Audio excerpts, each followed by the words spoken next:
சட்டமன்ற தேர்தலில் தென்னாடு மக்கள் கட்சியினுடைய சார்பாக அண்ணா திராவிட முன்னேற்ற கழகத்திற்கு எங்களுடைய முழு ஆதரவை தெரிவித்துக் கொள்கின்றோம். அதே வேளையில் ஏழைகளின் இதய தெய்வம் புரட்சித் தலைவி அம்மா அவருடைய பொற்கால ஆட்சி மீண்டும் தமிழகத்தில் அமைந்திட,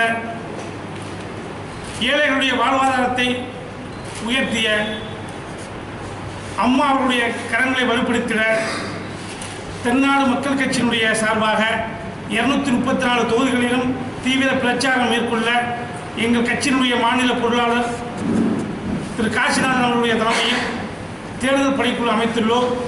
எங்களுடைய தேர்தல் பணிக்குழு கழக வேட்பாளர் அவர்களை ஆதரித்து ஒவ்வொரு தொகுதியிலும் தீவிர பிரச்சாரம் மேற்கொள்ளப்படுவார்கள். இன்றைக்கு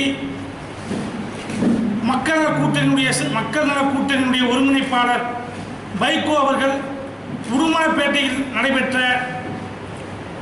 ஒரு சம்பவத்தை வைத்துக்கொண்டு ஜாதி ஆணவ கொலை என்று பெயரிட்டு தமிழகமெங்கும் ஜாதி மோதலை தூண்டும் விதமாக பிரச்சாரம் செய்து வரும் வைகோ அவர்களையும் திருமாவளவன், முத்தரசன், ராமகிருஷ்ணன் போன்றவர்களை நாங்கள் வன்மையாக கண்டிக்கின்றோம்.